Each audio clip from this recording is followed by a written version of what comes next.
Let's check yung presyo nito. Bilhin ko na kahit mahal. Mahal ko naman asawa ko.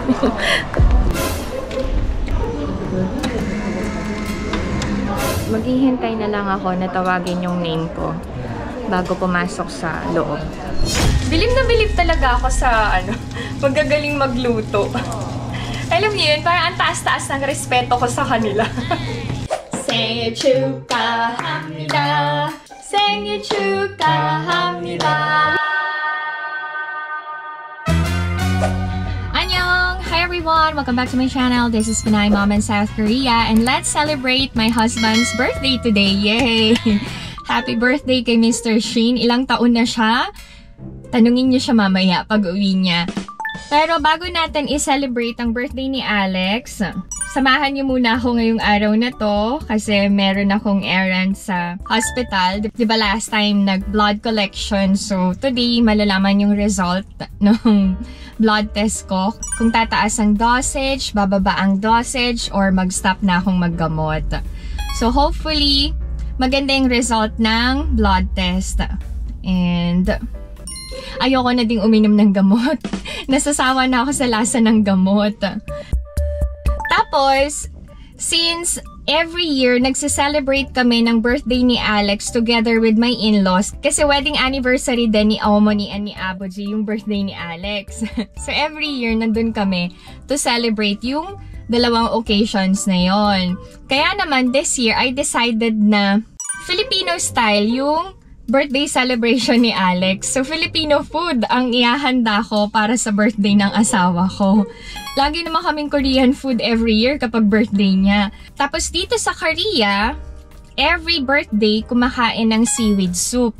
Para daw i-honor yung mother. Kasi kapag bagong panganak, ang kinakain talaga ng mga bagong panganak ay seaweed soup. Diba sa atin sa Philippines yung malunggay yata yun, na may sabaw. Yun, dito naman sa Korea yung seaweed. Anyway, ang dami ko ng daldal, no? Intro pa lang, parang buong vlog na. Abangan nyo yung birthday celebration ni Alex mamaya. Tapos yung food na ihahanda ko rin for my husband. Samahan nyo muna ako sa ospital. Katatapos lang ng trabaho ko. Alam nyo ba, antok na antok ako sa klase ko. Nakakaantok yung panahon. Parang nag-skip na ng spring dito sa Korea. Mainit na. Mga Koreans, alam niyo sinasabi, it feels like summer na daw. Pero alam niyo ang temperature? Nasa 27, 28 lang. Paano na lang kaya kayo nandyan sa Pilipinas na sobrang init, no? Kailangan talaga magtanim ng mga puno para presko ang hangin. Dito sa Korea, buti na lang nape-preserve pa nila yung mga bundok-bundok. Hindi lahat dinedevelop. Sa atin kasi, ganun yung nangyayari, no? Kinakalbo yung mga bundok. Wag naman sanang ganun.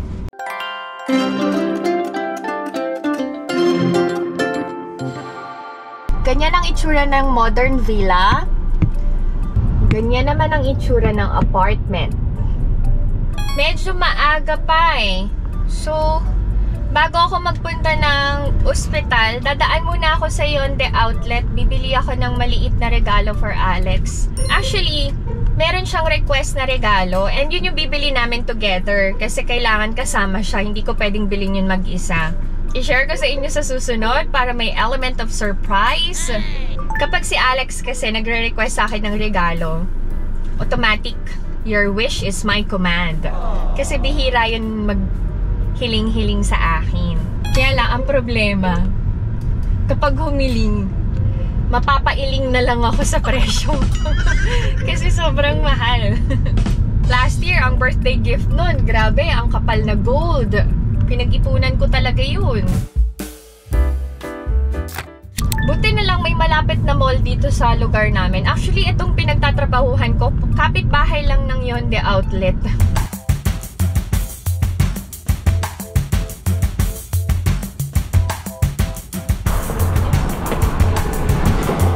Nandito na ako sa Yonde Outlet.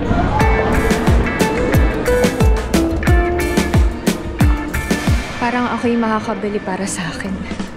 Check ko yung price. Ganda ng green. Napakamahal. Ayan yung presyo. Apakamahal. Ayoko. Yung sa Ralph Lauren, nasa 89 lang, naka-sale na eh. Si Alex na lang bilang ko dito. Let's check yung presyo nito. 113,400. Bilhin ko na kahit mahal. Mahal ko naman asawa ko.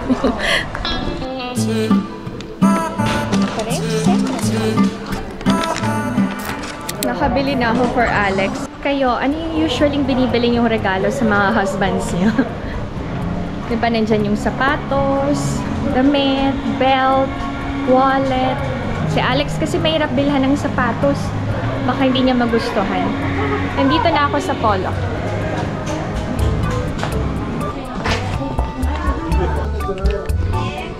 Uy, naka-sale. 127,000 na lang. Ang ganda oh. Parang gusto ko tong pink na to. White lang yung available na color dito. Naghahanap ako ng pink and green.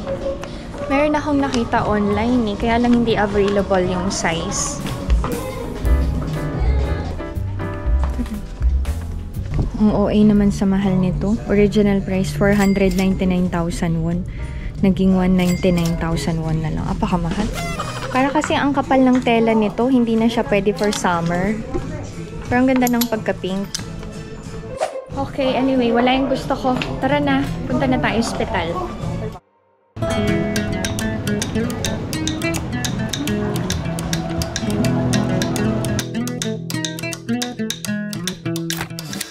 Nandito na ako sa ospital. Kailangan naka-mask. Baka kailangan ko munang magbayad ulit. Or bayad na ako. Let's check. Okay, so wala akong kailangang bayaran. Kailangan kong i-register yung number ko. And then, kailangan ko mag-BP.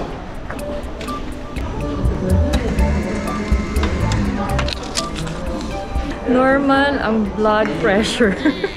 Maghihintay na lang ako na tawagin yung name ko bago pumasok sa loob.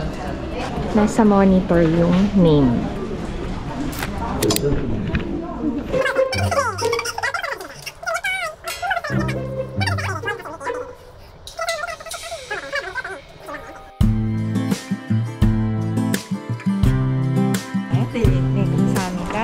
Kailangan ko munang magbayad. 9,100 lang. Share ko sa inyo ang sinabi ng doctor. Hey, I have to buy my medicine. Yung gamot for hyperthyroidism, kailangan ng prescription. So, hindi ako pwedeng bumili ng over-the-counter. Ang maganda dito sa Korea, alam nyo, kasabay na ng pagbayad yung prescription. Hindi na sinusulat ng doctor. Kaya malalaman mo kapag legit and fake ang prescription. Kasi may QR code. Tapos, ang prescription, 2 copies. Isa sa patient and isa sa pharmacy. Merong medicine dispenser. Ibibigay na nila yun ng naka-pack. Ay, yung sa akin pala hindi, nakabote. Pero mostly ng mga gamot dito naka-pack na. Separate na yung for breakfast, lunch, and dinner. So, hindi mo makakalimutan talaga yung gamot mo kung nakainom ka sa umaga or hindi ka nakainom. Ganun. Kamsahamnida. Daan na tayo dito sa ospital. Nakabili na din ako ng gamot. Good for 4 months to. So, another blood collection. Alam nyo ba, ang pinakamahirap talaga sa blood collection, kailangan ko mag-fasting bago yung kuhanan ng dugo. So, grabe yung gutom ko talaga. Di ba last time, gutom na ako. Kasi hindi ako pwedeng kumain at uminom. Imagine ninyo ha, nagklase pa ako nung araw na yun. Grabe talaga. Kaya to netizens, alagaan nyo sarili nyo ha. Health is wealth. Ang hirap magkasakit.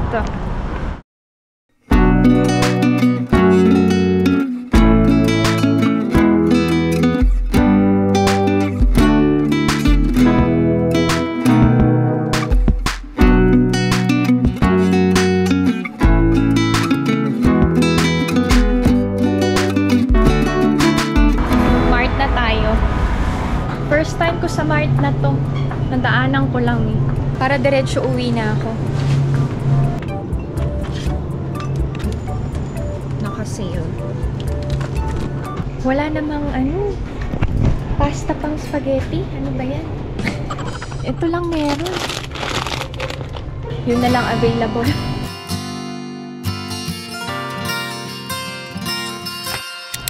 Palit ako ng tsinelas.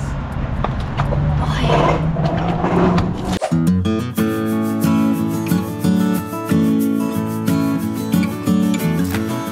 Hi to netizens! I'm already home. Actually, kanina pa. Tapos nag-early dinner kami ng mga kids para pagdating ni Alex, gutom na ulit kami. And may enjoy namin yung handa ni Alex. Nagluluto na ako ng pasta kasi ang handa ni Alex ay Filipino-style spaghetti, sisig. Tapos alam nyo ba, naghanda rin ako ng barbecue for him kasi si Alex, when he was in the Philippines, favorite niya talaga yung barbecue na pinupulutan. Dati, dun sa boarding house niya sa Quezon City, lumalabas pa sila ng mga Korean friends niya para bumili ng barbecue. And sabi niya, sobrang sarap talaga ng barbecue natin. Ibang-iba sa barbecue dito sa Korea. So, mega shout out kay Micah Tizon na new friend ko na sobrang galing magluto, sobrang sarap niyang magluto. Nag-ask lang ako ng favor sa kanya na mag-prepare ng barbecue. Kasi she invited me one time na mag-dinner sa kanila. Tapos grabe, ang sarap-sarap ng barbecue niya. Kaya naman naisipan ko na umorder ng barbecue sa kanya. So para sa mga may cravings na Filipino food and hindi kayo masarap magluto or tinatamad kayong magluto, contact nyo lang si Micah Tizon. Sobrang sarap niya talagang magluto. I'll show you. Eto yun, no? Grabe. Ito, yung unang stick ko pa lang, sobrang na-enjoy ko talaga yung barbecue. Na-miss ko talaga kumain ng barbecue.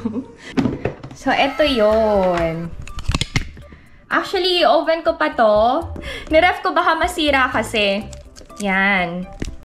Sa sobrang bait ni Micah, nagluto din siya ng spaghetti. Tapos, binigyan niya ako ng spaghetti sauce. Ako na lang daw sa pasta. And then, nagluto din siya ng sisig. Nagpabaon siya ng sisig na sobrang dami. Sabi niya, ipatry ko din kay Alex. Eh, sakto, favorite din ni Alex yung sisig. Nagluto ako one time ng sisig. Pero syempre, dahil hindi naman ako ganun kasarap magluto, kahit pa paano kinain pa rin ni Alex. Sinabihan niya naman ako na masarap din yung sisig ko. Let's see kung masasarapan din siya sa sisig ni Micah. I'll show you then later, ha? So, mega shoutout sa'yo, Bev! Keep improving your cooking skills dahil na-enjoy ko ang mga luto mo. Okay. I have to follow yung instruction ni Micah. Nasaan na ba yun? Sobrang bilin niya. Para daw masarap pag pinakain ko sa mga bata. Okay. Kailangan ko maghanda ng mixture ng oil and ketchup. Ang problema, may ketchup ba? Oh my! Ay, okay. Buti na lang may ketchup. So, mamaya ko na gagawin tong barbecue. Check natin yung pasta. Ang hina pala nung apoy. Ay, wala palang apoy ito nung heat. Konti lang. Tapos, meron akong hipon pa. Actually, hindi na fresh. Iluluto ko na lang din ngayon. Since favorite din ni Alex ang buttered garlic shrimp.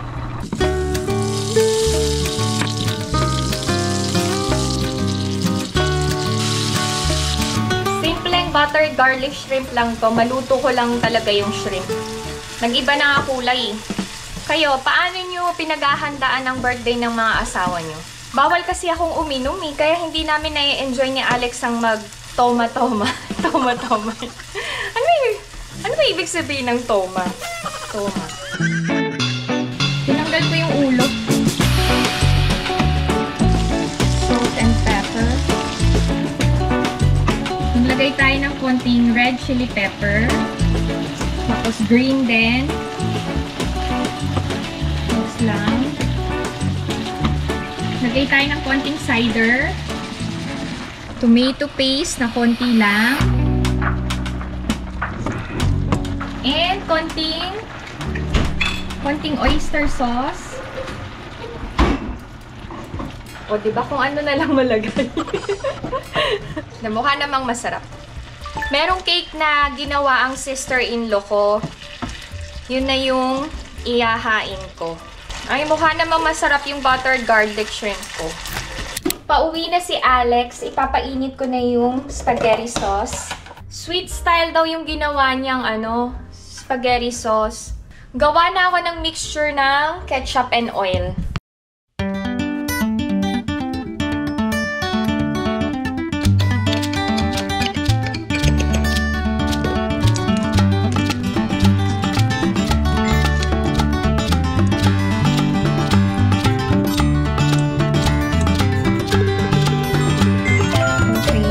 Lang.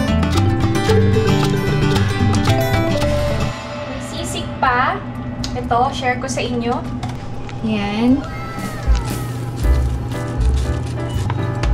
Hala, bakit ganun? Nagmantika. Pwede na nating ilagay ang barbecue. Ang hirap pag mag-isa ka lang. Paano ba ganito?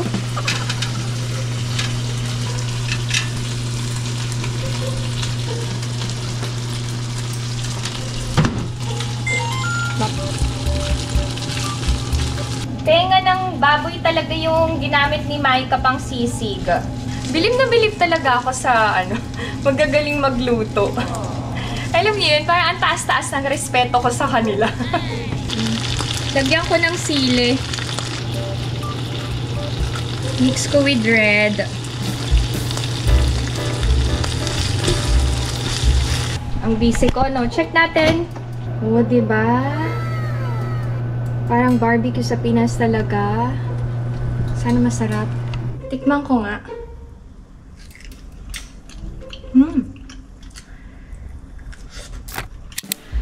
The birthday boy is here. Happy birthday, Inapa! Thank you. 고마워요. So this is my husband's handa. Okay, the barbecue with sawsawang suka. Yung pineapple cake made by my sister-in-law. Naiba na yung color ng pineapple. Sisig, one of my husband's favorite. Siyempre, ang spaghetti. Buttered garlic shrimp, rice. And hindi mawawala ang soju. Izun is there. Ina is there. Hi, baby. Only. 생일 축하합니다. 생일 축하합니다. 사랑하는 우리 신영주. 신현주 아빠 생일 축하합니다. Wish, make a wish. 뭐? 항상 똑같지 뭐. Okay. Flow. Happy birthday! Let's eat. 무슨 치킨이야? Sisig. Oh, Ina like sisig ah.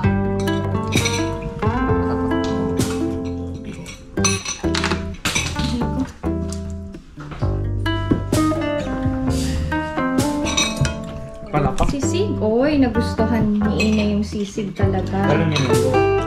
She likes sisig talaga. Ay, nagustuhan nila.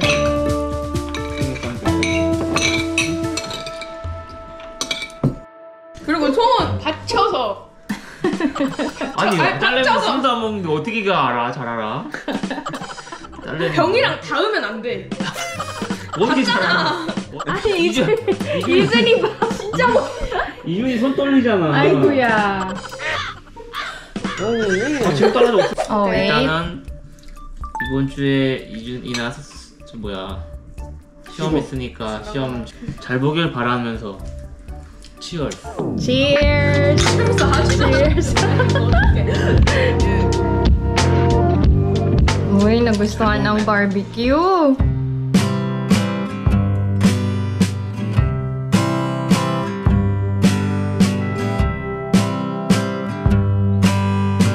Ako ay masaya. Kain tayo.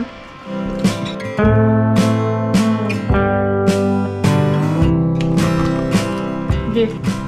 어? May gift ang tubig. Sana second?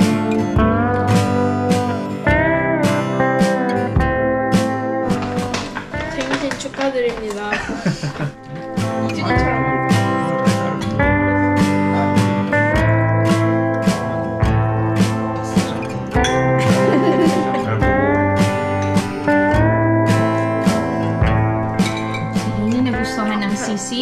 네가 Si 행복해. Ijun, barbecue. Si Alex naman, you like everything.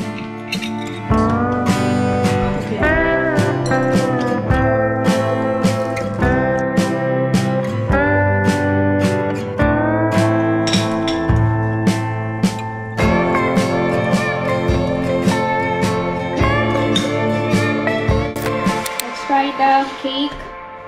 Pineapple cake.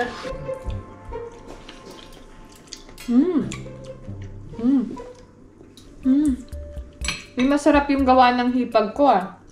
Masarap.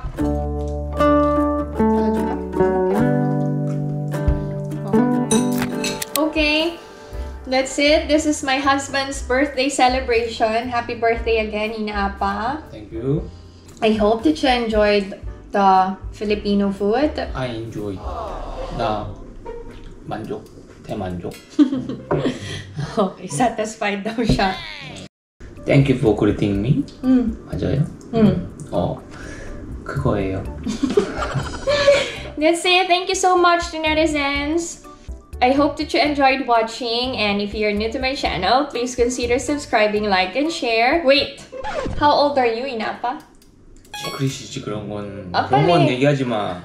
Sabihin. 26. What? 26? Again? 26. What 26? 26. Bye everyone, this is Pinaima. Oh. 비나이마 means South Korea. Stay safe everyone, bye! Bye bye.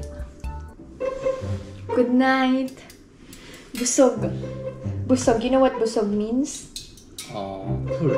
I'm full. Yeah. I'm busog. Busog ako. Ako ay busog. Or, ako ay busog. Ako ay busog. Ako ay busog. Bye bye. Thank you everyone.